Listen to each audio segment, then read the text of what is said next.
Selamat pagi anak-anak. Assalamualaikum warahmatullahi wabarakatuh. Salam sejahtera untuk kita semua.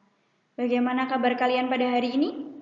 Ibu harap kalian dalam kondisi yang sehat, bahagia, dan tentunya kalian ini mampu untuk mengikuti kegiatan pembelajaran jarak jauh yang diadakan di sekolah kita. Pada minggu yang lalu, Pak Oki telah menjelaskan mengenai sosialisasi program pembelajaran IPS kelas 9, antara lain mengenai materi apa saja yang akan kita pelajari selama satu semester ke depan, kemudian ada kriteria ketuntasan minimal, dan ada juga rancangan penilaian dari mata pelajaran IPS kelas 9. Pada hari ini kita sudah masuk ke materi, yakni mengenai interaksi antar negara Asia dan negara lainnya. Ini adalah materi di bab 1, dan submateri yang akan kita pelajari pada hari ini adalah letak dan luas benua Asia. Kita mulai sama-sama ya. Setelah kegiatan pembelajaran ini selesai, kalian diharapkan mampu menunjukkan di mana sih letak benua Asia itu. Kemudian, kalian bisa menyebutkan letak astronomis benua Asia serta letak geografis, menyebutkan pembagian region benua Asia, menjelaskan keadaan alam negara-negara yang ada di benua Asia, serta menjelaskan dinamika penduduk di Asia. Sebelumnya, silahkan persiapkan buku paket kalian mulai dari halaman 2 sampai dengan halaman 7. Silahkan disimak baik-baik penjelasan berikut. Yang pertama mengenai benua. Apa yang kalian pikirkan ketika mendengar kata benua? Benua itu apa sih menurut kalian?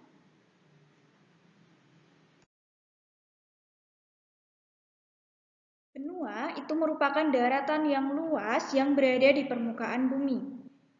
Benua ini lebih besar atau lebih luas dibandingkan dengan pulau. Ketika kita tinggal di Pulau Jawa, jangan bayangkan luas benua itu hanya seluas Pulau Jawa. Tidak, benua itu sangat luas. Jauh lebih luas dibandingkan dengan sebuah pulau. Sekarang, menurut kalian, ada berapa benua yang ada di bumi yang kita tinggali ini? Bisa kalian sebutkan benua apa saja yang kalian ketahui?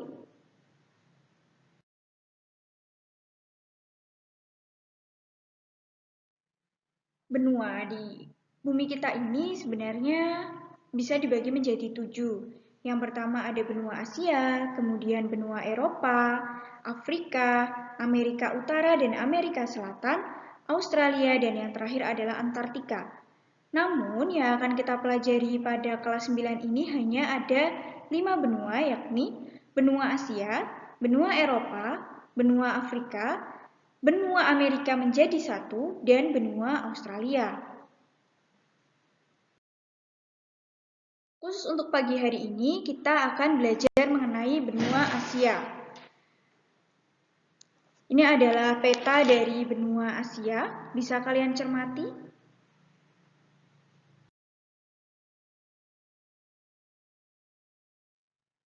Benua Asia ini benua yang terluas di dunia.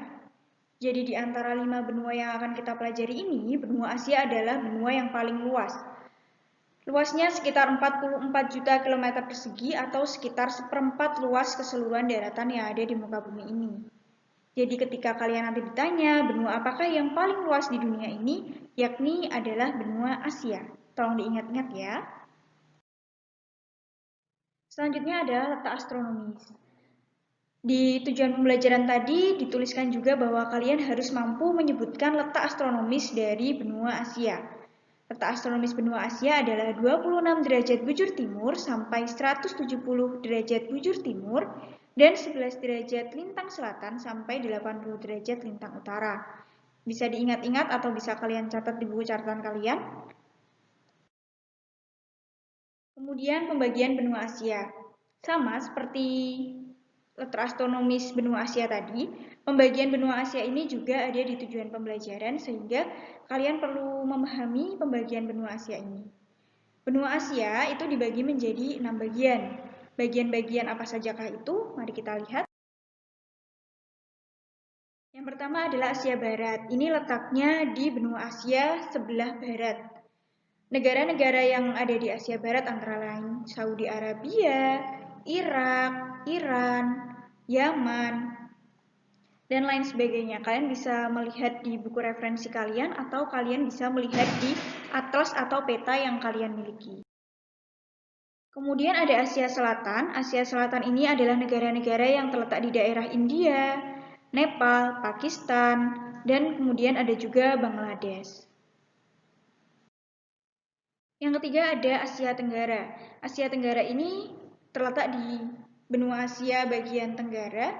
Di situ ada negara kepulauan yakni negara kita, Indonesia, ada Filipina, ada Brunei Darussalam, ada Malaysia, Singapura, Kamboja, Vietnam, Thailand, dan juga Laos. Kalian bisa ingat-ingat karena Asia Tenggara ini termasuk kawasan di negara kita, sehingga kalian pasti harus ingat bahwa Indonesia terletak di Asia Tenggara, begitu juga dengan Malaysia, Thailand, dan Filipina. Lanjut di Asia Timur. Asia Timur ini terletak di Asia jelas bagian timur.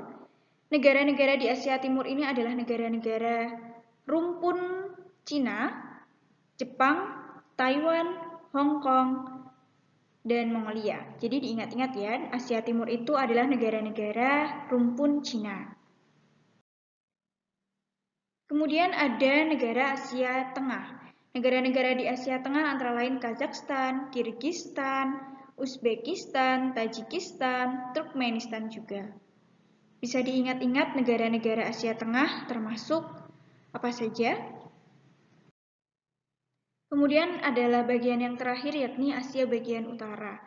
Negara yang terletak di Asia bagian utara ini adalah negara Rusia.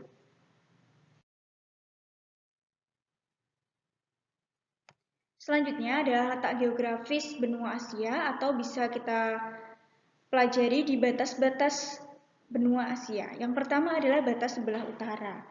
Sebelah utara di sebelah sini kita bisa melihat batas sebelah utara adalah Samudra Arktik. Kemudian di sebelah selatan itu berbatasan dengan Samudra Hindia. Kemudian di sebelah timur Asia itu berbatasan dengan Samudra Pasifik. Dan di sebelah barat, benua Asia itu berbatasan langsung dengan Afrika, Laut Tengah, dan juga benua Eropa. Tolong diingat-ingat ya, atau bisa dicatat di buku catatan kalian. Kemudian adalah bentang alam dari negara-negara yang ada di benua Asia. Benua Asia ini merupakan tempat pertemuan dari Sirkum Mediterania dan Sirkum Pasifik, sehingga menyebabkan negara-negara yang ada di benua Asia ini memiliki banyak gunung api, contohnya di Indonesia, di Thailand, dan di Malaysia. Itu memiliki banyak gunung api terutama di Indonesia, karena merupakan pertemuan antara dua sirkum.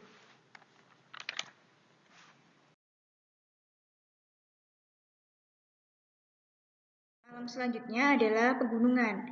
Di Asia, ini ada pegunungan yang sangat terkenal dan pegunungan tertinggi yang ada di Asia antara lain adalah pegunungan Himalaya. Puncak dari pegunungan Himalaya ini adalah Gunung Everest yang ada di dunia. Mount Everest ini terletak di Asia Selatan, tepatnya di negara Nepal.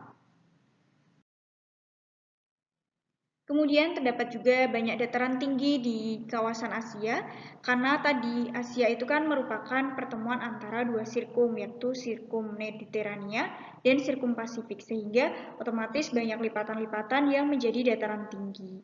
Dataran tinggi yang sangat terkenal adalah dataran tinggi Deccan, yang terletak di semenanjung India bagian tengah.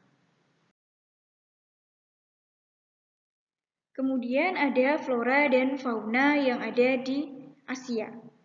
Flora fauna di Asia ini sebenarnya sangat beragam. Kalau untuk flora itu sendiri, yang paling mencolok adalah di kawasan Asia bagian utara yang beriklim dingin. Itu ada tanaman yang kita sebut sebagai tundra, misalnya lumut, rumput, dan pohon-pohon dengan daun jarum, artinya pohon-pohon yang relatif pendek dan kecil-kecil.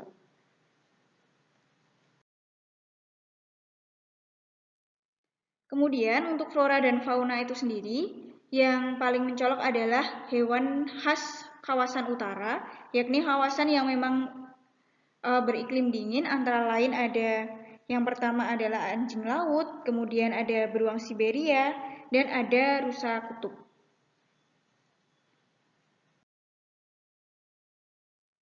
Selanjutnya adalah keadaan iklim. Karena wilayahnya begitu luas, karena tadi itu Bu Guru sudah mengatakan bahwa benua Asia itu adalah benua yang terluas di dunia ini, maka dari itu benua Asia itu memiliki berbagai jenis iklim. Jadi tidak hanya satu iklim, tapi ada banyak iklim. Yang pertama adalah iklim tropis. Iklim tropis ini berciri dengan curah hujan yang tinggi dan kelembaban yang tinggi. Matahari juga bersinar atau panas sepanjang tahun. Ini contohnya didominasi oleh negara-negara yang berada di Asia Tenggara, contohnya Indonesia. Karena Indonesia itu beriklim tropis, makanya di Indonesia curah hujannya tinggi, panasnya sepanjang tahun, dan juga kelembapannya tinggi. Selanjutnya ada iklim subtropis. Subtropis ini negara yang seperti apa sih, Bu? Subtropis ini didominasi oleh negara-negara yang ada di kawasan Asia Timur, contohnya ada Jepang, ada Cina, ada Hong Kong, ada Taiwan, yang memiliki 4 musim. Musim itu ada musim dingin, artinya turun salju, musim semi, musim panas, dan musim gugur. Yang selanjutnya adalah iklim sedang, yaitu iklim perpaduan antara iklim tropis dan iklim kutub yang itu terdapat di sekitar kawasan Mongolia. Yang selanjutnya ada iklim kutub, yakni iklim yang berciri musim dingin panjang dan musim panasnya itu lebih pendek daripada musim dinginnya. Dan ini terdapat di daratan Asia bagian utara, tepatnya di utara Siberia. Makanya di daerah yang beriklim kutub itu banyak hewan-hewan seperti anjing laut, beruang Siberia, rusa kutub, dan rubah. Selanjutnya ada iklim kontinental, yaitu iklim yang berciri adanya pengaruh daratan yang kuat. Terdapat di daerah sekitar Gurun Gobi atau di pedalaman benua. Dan yang terakhir adalah iklim gurun. Iklim gurun yaitu iklim yang berciri perubahan suhu selalu berubah-ubah dengan cepat, curah hujannya rendah, sehingga menyebabkan tanahnya itu sangat kering. Negara-negara yang mengalami mengalami iklim gurun ini antara lain adalah negara-negara yang ada di kawasan Asia Barat. Asia Barat tadi sebagaimana kita tahu ada Iran, Irak, kemudian ada Saudi Arabia. Itu adalah negara-negara yang mengalami iklim gurun. Jadi diingat-ingat ya, keadaan iklim di benua Asia itu sangat beragam karena wilayah benua Asia itu sangat luas. Oke, selanjutnya sumber daya alam. Benua Asia itu memiliki banyak lembah dan sungai besar, sehingga benua Asia itu termasuk benua yang subur. Apalagi tadi benua Asia itu terdapat di pertemuan antara dua sirkum, yaitu sirkum Mediterania dan sirkum Pasifik. Akibatnya benua Asia ini sangat menonjol dalam potensi sumber daya alamnya. Sumber daya alam yang pertama adalah pertanian. Pertanian ini terdapat di daerah sekitar lembah sungai besar biasanya. Ada pertanian di Thailand, ada di Indonesia, dan ada juga di Filipina. Jadi pertanian ini tidak hanya padi, tapi juga ada tanaman-tanaman lain atau komoditas-komoditas lain yang menjadi sumber daya alam utama atau pencaharian di kawasan Asia. Kemudian ada pertambangan, ini juga sangat menonjol di benua Asia. Contohnya yang paling terkenal di benua Asia adalah minyak bumi. Penghasil minyak bumi yang paling terkenal atau paling banyak di Asia ini adalah negara-negara Timur Tengah, Asia Tenggara, dan Asia Timur. Sebagaimana kita tahu, di daerah Asia bagian barat ada negara-negara Iran, Irak, Saudi Arabia, itu merupakan negara-negara utama yang menghasilkan minyak bumi. Jika di Asia Tenggara ada di Indonesia, Malaysia, dan Filipina. Itu kita bisa lihat. Kemudian setelah itu ada juga pertambangan-pertambangan lain yang bukan merupakan pertambangan minyak bumi. Itu mungkin bisa emas, perak, timah, dan contohnya adalah di Indonesia. Selanjutnya adalah sumber daya manusia. Kita akan belajar mengenai ras-ras apa saja yang tinggal atau mendiami benua Asia. Yang pertama adalah Asia Utara. Diingat-ingat tadi negara-negara yang terdapat di Asia Utara itu mana saja? Ini adalah ras khas dari Asia Utara, yakni negara Rusia, yang mayoritas penduduknya adalah ras Kaukasoid atau ras Europeid. Jadi memang rasnya Kaukasoid, jadi agak-agak bule gitu. Selanjutnya ada ras yang mendiami kawasan Asia Timur. Sebagaimana kita tahu, kawasan Asia Timur tadi ada negara-negara Jepang, Cina, Korea. Itu rasnya adalah ras Mongoloid. Ingat-ingat ya.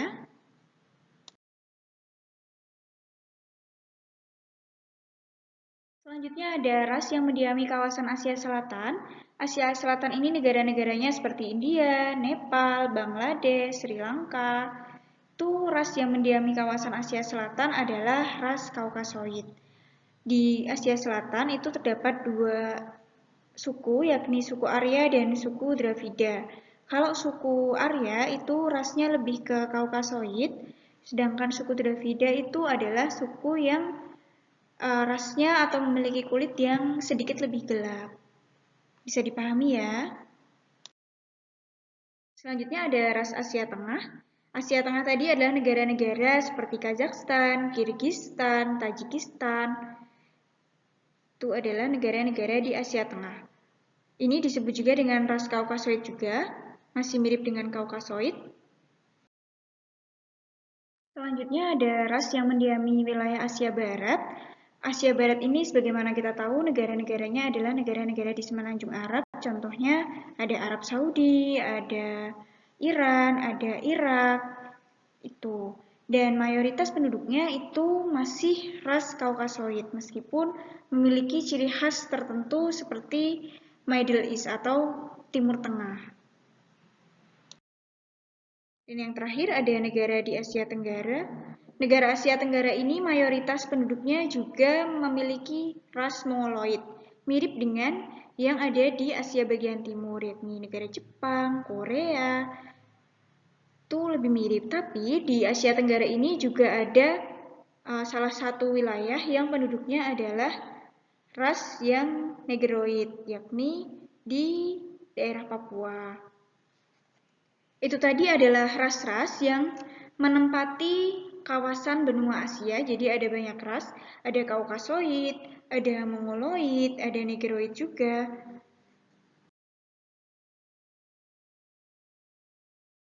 Pembelajaran pada hari ini, namun sebelum kita tutup materi pada hari ini, Bu Guru akan sedikit mereview apa saja yang sudah kita pelajari pada hari ini. Yang pertama mengenai benua Asia. Benua Asia itu dibagi menjadi 6 bagian, ada Asia Barat, Asia Timur, Asia Tengah, Asia Tenggara, bagian utara, dan Asia Selatan. Tolong diingat-ingat dan untuk pembelajaran yang akan datang berikutnya, kita akan belajar mengenai salah satu negara yang ada di Asia. Kalian bisa tebak atau kalian bisa lihat di buku kalian negara apakah itu yang akan kita pelajari di pertemuan yang akan datang. Kiranya cukup sekian. Terima kasih atas perhatian kalian. Bu Guru harap kalian bisa menyimak materi pada hari ini dengan baik dan juga kalian bisa membuat rangkuman dari materi yang kita pelajari hari ini. Serta tolong persiapkan untuk materi yang akan datang, karena akan datang kita akan belajar mengenai salah satu negara di Asia yang ada di Asia. Kalian bisa lihat di buku atau kalian bisa tebak materi apakah itu. Sekian, wassalamualaikum warahmatullahi wabarakatuh.